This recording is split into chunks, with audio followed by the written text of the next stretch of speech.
turabasuhuje abakunzi b'ibiganiro byacu, twongeye kubasuhuza cyane. Amahoro y'Imana abane namwe mwese aho muri hose. Iyi rero ni ya channel yacu Ijuru Ntirikorerwa TV. Twongeye kuhagera nk'uko mubibona muri kamera yacu, harimo umutumirwa ugiye kuduha ikiganiro. Ni mushyashya, n'ubwa mbere agaragaye kuri izi kamera zacu, ariko turamwishimiye cyane kandi turamwakiriye. Tumuhaye ikaze atwibwire, yisanzure. Ni karibu muvandimwe muri studio z'Ijuru Ntirikorerwa TV. Murakoze cyane. Nanjye ndabasuhuje abakunzi bakurikirana ibiganiro binyura kuri channel Ijuru Ntirikorerwa TV. Nk'uko umuvandimwe yarabivuze, nishimiye kubana namwe muri uyu mwanya. Amazina nitwa Nyirajyambere Vestina. Niyo mazina ababyeyi banyise bamaze kumbyara. Yego. Ariko kuri ubu ndi umukiranutsi, ni intungane, natunganirijwe muri Kristo Yesu.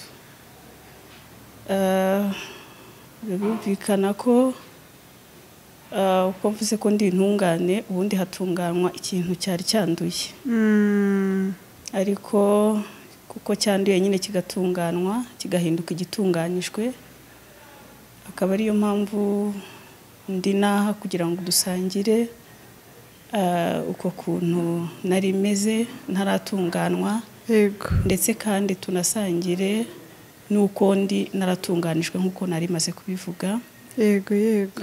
Ndishimye rero, ndanezerewe kubw'uyu mwanya, kandi nshimiye n'Imana impaye uyu mwanya kugira ngo dusangire.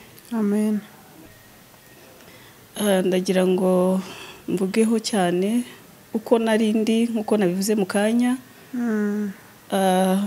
Nabayeho maze nisanga navukiye mu muryango twasengeraga mu idini, cyangwa se mu idini itorero y'abaporoso cyangwa abayeperi. Nsanga famiye yanjye ariho isengera. Nanjye nkajya njya gusenga nyine njyanye n'ababyeyi ndi umwana. Ariko muri uko kujya gusenga batangiye kujya batwigisha ko umunyabyaha azabana na Satani mu muriro utazima. Yego. Bakajya babitwigisha. Ibyo kubyumva natangiye kugira ubwoba bwinshi mu mutima wanjye, kuko numvaga ndi umunyabyaha kandi nta kabuza nzajya mu muriro utazima. Bakundaga kudusomera amagambo ari mu butumwa bwiza uko bwanditswe na Yohana. Ni ikiganiro Yesu yagiranye na Nikodemu. Yego. Mu bice bitatu. Bakigiranye icyo gice cyose, ariko ku murongo wa 3 yagezaho amubwira, ari kumubwira ngo utabyaye ubwa kabiri ntazinjira mu bwami bw'Imana. Bakatubwira ko rero kubyarwa ubwa kabiri ari ukubatizwa. Icyo gihe nari ntaruzuza imyaka 12, kandi nta muntu babatizaga ataruzuza imyaka 12. Natangiye kugira ubwoba mu mutima wanjye ku bw'ayo magambo. Nari maze kumenya ko ndi umunyabyaha, kandi nkumva muri njye nk'uko babitubwira ko umunyabyaha azabana na Satani, numvaga nta kabuza nzabana na Satani. Yego.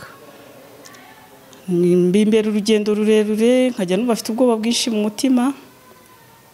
Ariko nanone nkarasaba Imana kugira ngo Imana ifashe nzuzuza iyo myaka yari yemerewe kugira ngo umuntu abatizwe, kuko bari batubwiye ko Yesu yabwiraga Nikodemu kubatizwa mu mazi menshi.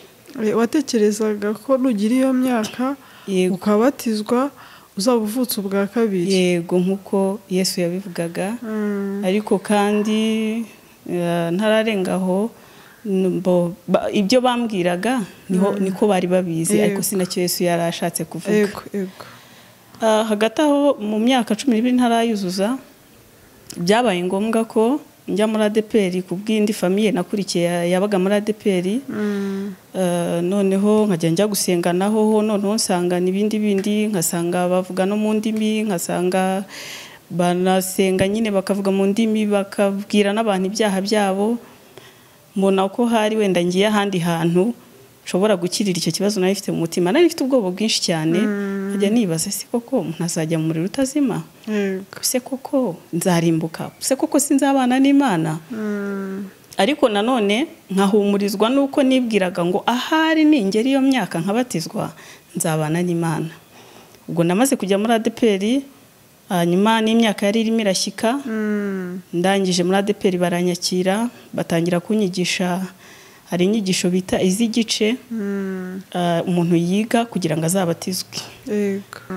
Naragenda ziga ndanabatizwa, ariko maze kubatizwa ntabwo nigeze numva nakiriye ijuru. N'ubundi nakomezanyije wa mutima unshiraho iteka, na bwa bwoba mu mutima wanjye bwo gutekereza yuko nzarimbuka, nzabana na Satani. Ubwo wari uzi ko nubatizwa uzaba uvutse ubwa kabiri, ukabutandukanye na bwa bwandu wavukanye, ko ugeze kutubwira ko wavutse wanduye. Yego. Mbese ibyo wari ucungiyemo gutandukana na kwa kwandura n'ubundi wasanze utabibonyemo. Yego, nibyo. Icyakoze muri ADPR ho nubwo nabonye ko n'ubundi maze kubatizwa nakomezanyije n'urubanza mu mutima wanjye. Ho noneho bahise banyigisha ko ngomba kugira ngo njye mu ijuru ari ugukiranuka ku gato no ku kanini, kandi nkakora ibikorwa byiza kugira ngo Imana ibinyemereremo noneho imijuru. Ndavuga n'ibyo byose ubwo numva nta juru nakire mu mutima wanjye, ariko noneho reka ngerageze gukora ibikorwa byiza, ngerageze no gukiranuka ku gato no ku kanini, hari wenda nzumva nakiriye ijuru. Naragerageje koko ntubahiriza amategeko nk'uko babimbwiraga, ariko mbese nkagerageza, ndetse n'abandebye bakantangira n'ubuhamya. Ariko muri njyewe n'ibyo nakoze byose, nubwo nagerageraga byose ibyo bambwiraga, ntabwo nigeze numva nakirije muri njyewe. Hari ijambo umunyarwanda yavuze, aravuga ngo umuntu asiga ikimwirukankana ariko ntagasiga ikimwirukamo. Mu by'ukuri ikibazo nari mfite ntabwo nari nzi ko ari ikibazo ngiye nyirizina ubwanjye, nk'uko natangiye mbivuga, ntabwo nari nzi ko njye ubwanjye ndi mubi, ndetse ubwo bubi bwanjye budashobora kunkurwamo n'undi muntu uwo ari we wese cyangwa ikindi kintu icyo ari cyo cyose.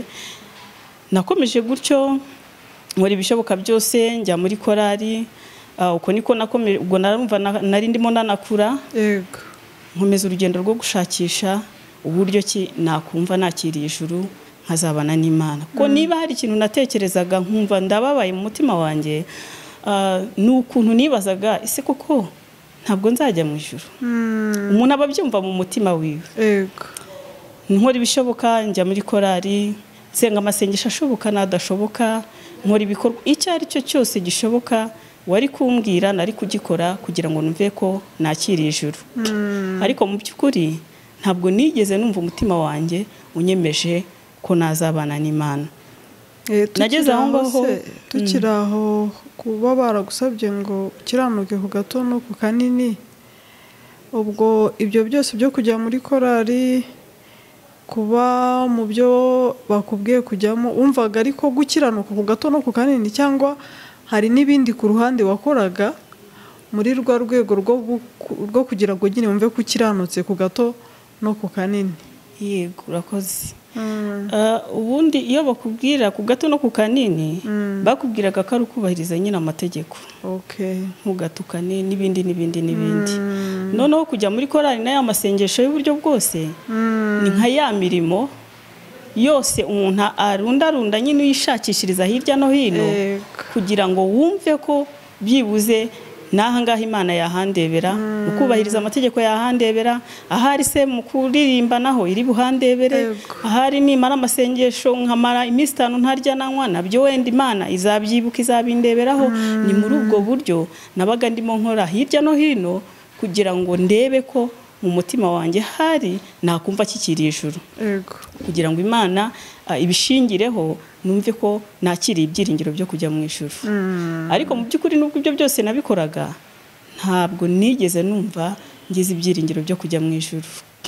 Naravunitse, narahangayitse, nakoze ibishoboka byose, nakoze ahashoboka n'ahadashoboka.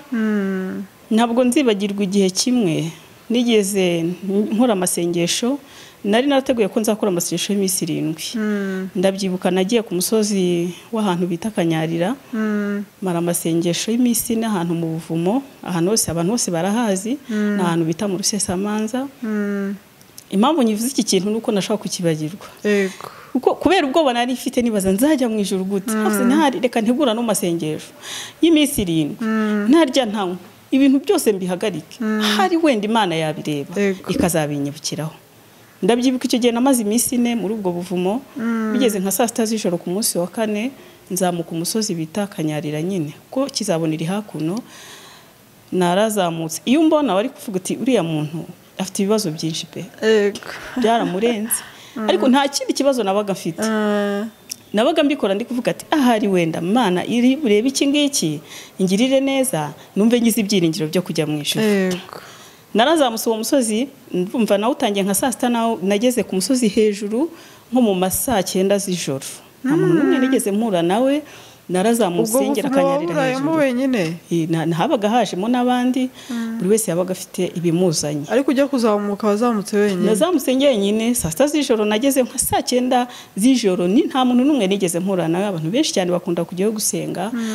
Ariko icyo nari mbivugiye, umusozi nawe uzamukanye umubabaro mwinshi cyane n'amarira menshi, nibaza Mana ubu koko nzarimbuka, ubu koko ntabwo nzabana nawe. Narize amarira menshi cyane iri kuzamuka umusozi ayo masaha ko 3 nijoro. Ariko ndagenda hejuru ku musozi mara yindi minsi 3 ntarya ntanywa, ndangije ndatambika ndataha nyisoje. Ariko nabwo nyasoje sinigeze numva mpawe ijuru, sinigeze numva ngize ibyinigiro byo kujya mu ijuru. Ubwo iminsi 7 warayimaze n'amajoro 7, nta kintu urya, nta kintu ndya, nta kintu ntanywa, nkumva no ninanywa n'amazi nkavuga ati hari nabyo Imana yabireba ikabona ko nagamburuye, reka nkomeze. Imana irandinda sinagwa aho ngaho, sinanishwa n'inzara, kuyo mpagwa nari kurimbuka. Ntabwo nigeze ngenda numva mpawe ijuru. Naratashye nkomeza ibikorwa, ariko uko nakomezaga nta hantu nasengeye mu mazi, nasengeye mu butayu. Iki gihugu narakizengurutse, mu myobo, ku misozi, mu bitare, nta hantu namwe ntigeze njya gusenga. Ndimo shakisha, ndimo nkora iyo mirimo kugira ngo hari numve ko Imana yabireberaho, ibishingireho byibuze numve ngize ibyiringiro byo kujya mu ijuru. Urakoze kuri iki gice cy'ubuhamya bwawe uduhaye. Ubwo mbese unakuriye inzira abantu ku murima, kuko nawe warabigerageje, ari ukwiyiriza ubusa, yego, ari ugushaka gukiranuka ku gato no ku kanini, yego, yewe bakubwira no kujya mu mazi naho ujyayo, yego, kubatizwa, utekereza ko ariko kuvuka ubwa kabiri, n'ubundi usanga nta cyahindutse. Yego. None se byaje kugenda gute? Uko watubwiye ko ubu ngubu noneho ufite ibyiringiro by'uko uri umukiranutsi imbere y'Imana, byaje se kunyura mu zihe nzira? Murakoze cyane. Ni urugendo rurerure, ariko nk'uko narindi kubivuga, yego, ibyo byose Imana yaje kungirira neza. Ariko ntabwo ndi busubire inyuma cyane. Hari akantu kamwe, nubwo biba ari byinshi ntabwo umuntu yabutanga ngo burangize, ariko sinzibagirwa akantu kamwe kugira ngo noneho mvuge uburyo noneho Imana yangendereye. Ntaguye aho hantu ngo ndimbuke muri ibyo bintu byose nibwiraga ko naboneramo ijuru, ikangirira neza. Akantu kamwe twari turi mu materaniro iwacu, njya nkunda kukibuka cyane nako muri ADPR. Muri ADPR urumva nari nicaye, nari umuririmbyi, nari n'umuhanuzi. Twicaye haza umuvugabutumwa, kwa kundi abavugabutumwa arahaguruka igihe cye cyo kwigisha kigeze. Arangije aratubwira ati rero Imana yantumye ko abantu bari 10 cy'Imana, kubw'ibyo nta muntu uzajya mu ijuru. Mu by'ukuri nubwo yabivuze gutyo, ari abo twasenganaga, ari abo twaririmbanaga, ari abantu bose n'ubundi babaga babizi ko n'ubundi ntawe uzajya mu ijuru, nta wari ufite ibyiringiro byo kujya mu ijuru. kuko niyo wamubazaga arakubaza ati se wumva tuzajya mu ijuru gute, akavuga ati nta Imana yo mu ijuru niyo ibizi. Benshi twasabaga ko wazapfira kwa muganga ahari, wenda namutse mfiriye kwa muganga pasiteri yaza ahari wenda akanyatuza, wenda hari nkajya mu ijuru. Ariko ibyo nabyo nta munyabyaha ushobora kubabarira undi, ibyo naje kubimenya nyuma. Uwo muvugabutumwa yaraje aravuga ati rero abantu bari icya 10 Imana yambwiye ko bari butange buri muntu ikintu cy'igiciro afite hafi aho. Nari mfite telefone nari manye nk'iminsi 3, ari telefone ihenze. Aravuga ati kandi Imana yambwiye ko umuntu uri bubihigurire bikora icyo kintu arajya mu ijuru, azajya mu ijuru. Nahagurutse nko mu bantu batatu ba mbere. Nahise ngenda ndareba none sindi bujye no mu rugo. Ndebye telefone mbona ni igiciro. Nase ngenda nyirambika ku meza. Nabandi abajya kuzana amateleviziyo mu rugo, buri wese icyo yumva hafi nyine yahitaga ajya kukizana. Telefone namaze kuyirambika ku meza aho ndi kuyireba. Nubundi nkumva umutima urambwira ati ntabwo uzajya mu ijuru. Bayitegereza. Nibaza nzajya mu ijuru gute. Ubwo icyo kintu cy'igiciro se mwari mugiye gutanga cyari busimbure cya 10 cyose mwariye. Noneho Imana noneho ngigaha abantu ijuru kuko ngo bazarimbuka kubera ko bari icya 10. Icyo gihe nabonye urusengero twese icyo kintu twasanze nyine twese turimo baraguruka twaratsinzwe. Cyo nacyo njya nkibuka nkavuga ati kuko Mana wangiriye neza, wankuye ahantu kure. Twarushye umuruho mwinshi, narushye umuruho mwinshi cyane, nakoze ibishoboka n'ibidashoboka, ariko nkorera ubusa. Nasenze amasengesho atumvwa, ntazi ko isengesho ry'umunyabyaha ari ikizira kuwiteka. Mu by'ukuri narwanaga ariko nibyo ntashobora ubwanjye kurwana nabyo, ndetse nari no guca inzira idakwiriye no gucibwa, itarigeze inacibwa ndetse itazanacibwa. Iyo telefone se umaze kuyirambika ukajya wumva urubanza ruracyari mu mutima, watekereje kuba wayikurayo? Byaje kugenda? Narabitekereje rwose. Narayirebye aho iri ku meza nkumva mbishoboye, mfite nk'ubushobozi nagenda nkayiza, kuko cyari kitumye nyijyana. Naravuga ati byari byose Imana irahita itubabarira, ndahita numva mfite ibyiringiro byo kujya mu ijuru. Kuko ibyiringiro byo kujya mu ijuru umuntu nyine abigira ari hano uri muzima nyine. Ntabyo nigeze numva, nakomeje kumva n'ubundi mutima wanjye numva n'ubundi nyitangiye ubusa, ariko urumva kuyikuramo ntabwo byari gushoboka. Imana igirira neza nkuko wari ubimbajije. Ubuhamya bwo ni burebure, tuba twaranyuze inzira ndende, twarayobaguritse, ariko ntabwo nzibagirwa igihe kimwe nahuye n'umuvugabutumwa bwiza bw'ubwami bw'Imana, bw'ubuntu bw'Imana. Arambwira ati rero aturi umunyabyaha wo kurimbuka.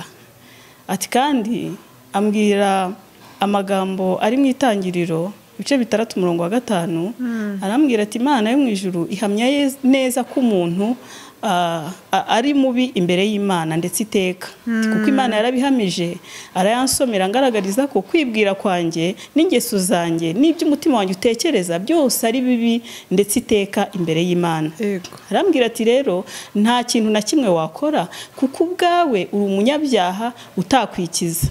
Arambwira ati kuko hari umuntu wakoze cyansomera amagambo yo mu Baroma ibice 5 umurongo wa 18, ambwira ko umwe yakoze icyaha abantu bose duhinduka abanyabyaha.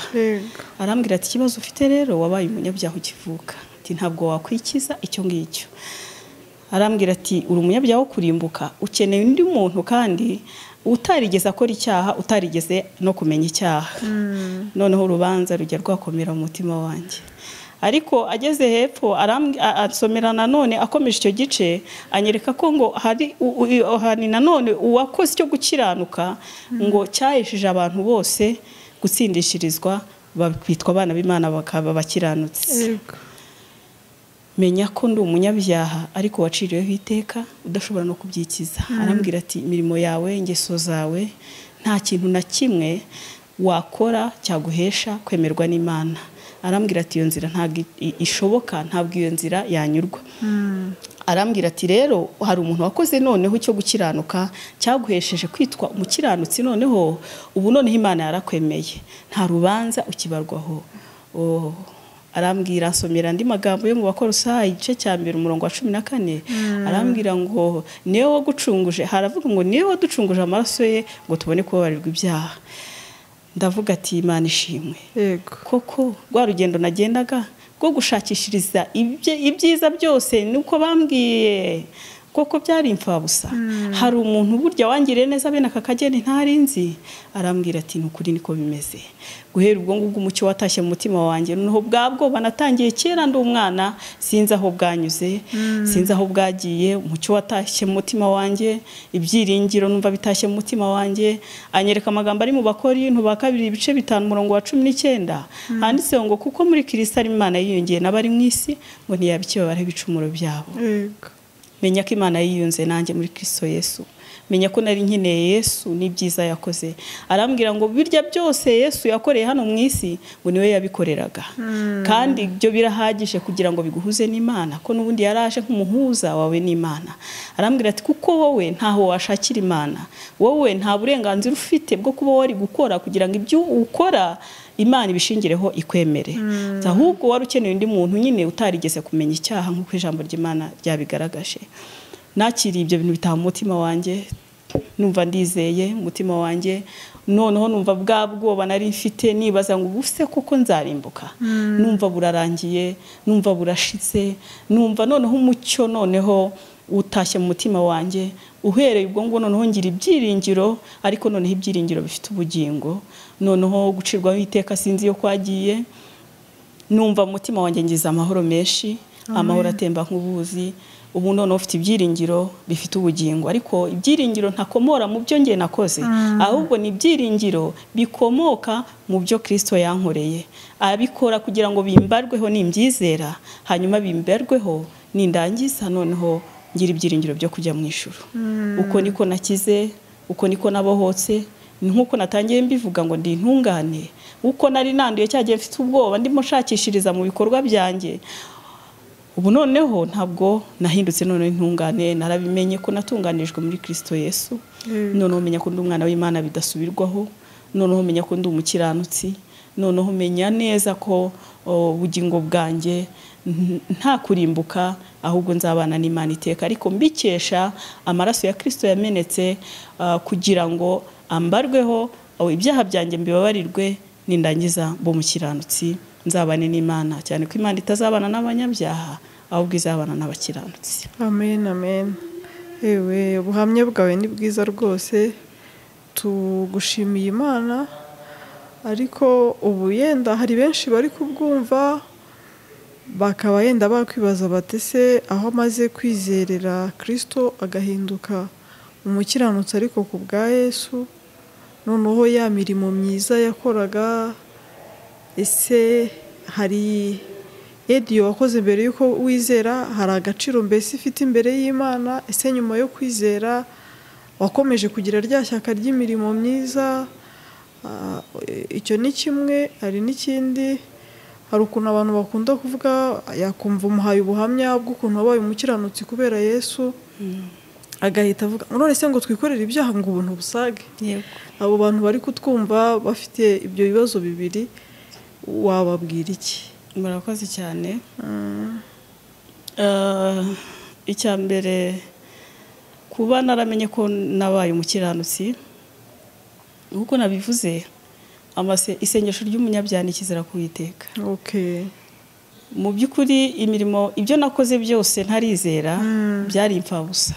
Amasengesho yanjye yari imfabusa byose, kuko nabikoreraga kugira ngo Imana ibinyemereremo. Ariko aho mariye kwizera, ntabwo iyo umuntu amaze kwizera adakora, gusa gukora kuratandukanye. Ubu noneho ntabwo nafashe imfubyi kugira ngo ahari Imana ibirebe ko wenda nahaye umuntu ikintu cyangwa nakoze igikorwa cyiza kugira ngo inyemerere muri icyo kintu. Iguhe ijuru? Oya, ntabwo nyikorera ijuru, ahubwo ijuru nariboneye ubuntu muri Kristo Yesu. Amen.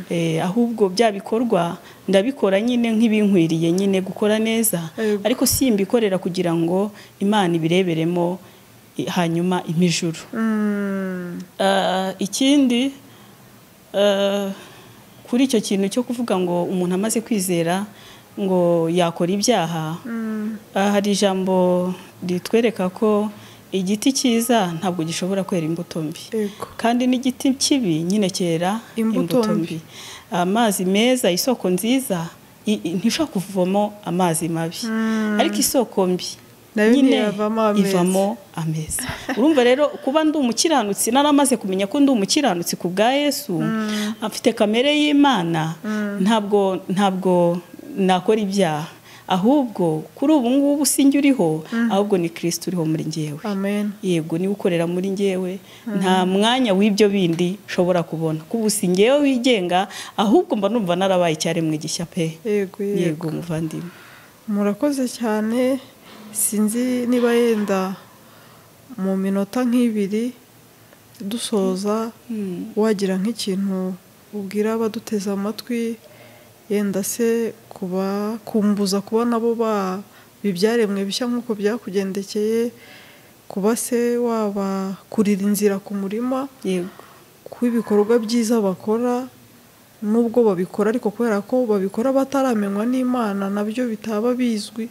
Mbese nko mu minota ibiri wagira icyo ubwira abakunzi bacu tugasoza? murakoze cyane. Icyo nabwira abadukurikiye, ndabanza kubwira abantu bameze nk'uko nari meze, barushye nk'uko nari ndushye. Birashoboka ko yaza kundeba akakurikirana ubuhamya natanze, uwo muruho wose n'uwo mubabaro wose n'urwo rugendo rwose n'uwo muruho wose nagenze, andimo nyura mu nzira itanyurwa, idashobora no kunyurwa, itazananyurwa, itazanangeza aho nshaka kugera. Ndagira ngo mbwire uwo muntu urushye rero, uzaba unkurikiye, ko rwose yakwiringira akizera imbabazi z'Imana yatangiye muri Kristo Yesu. Nk'uko umuririmbyi yabiririmbye, aravuga ngo nta kindi gihesha gukiranuka mu bo mu isi no mu ijuru, aravuga ngo kereka kwizera ko wogejwe de n'amaraso ya Yesu masa. Nta kindi rero gihesha gukiranuka. Ibyo abantu bavuga ngo bashakishijemo gukiranuka, bashakishije nta handi habonerwa gukiranuka Imana ishaka ikeneye usibye kwizera Kristo Yesu nk'umukiza wabo. Nk'uko abantu benshi bakunda kuvuga ririya jambo riri muri Yohana, rivuga ngo kuko yakunze abari mu isi, ngo nicyo cyatumye ntanga umwana wanjye w'ikinege, kugira ngo umwizera atarimbuka ahubwo ahabwe ubugingo buhoraho. Abantu benshi babivuga ariko byo gutyo gusa, ntibabihe uburemere, ntibanabitekerezeho, ariko ni ukuri icyatumye Kristo aza kwari kugira ngo umwizera wese atarimbuka ahubwo ahabwe ubugingo buhoraho. Ubwo rero icyo namusaba ni ukugira ngo ni ukuri ave muri uwo muruho, ave muri ako karindagize, ave muri uwo mubabaro, ave muri uko gukora ibyo byose arimo akora ashakishirizamo kugira ngo hari wenda Imana yabimwemereramo, ahubwo yizeye Kristo nk'umwami n'umukiza wamubabariye ibyaha by'iteka, hanyuma akamubera gukiranuka, tukazabana mu ijuru. Amen. Imana yo mu ijuru ishimwe kandi himbazwe none n'iteka ryose. Amen.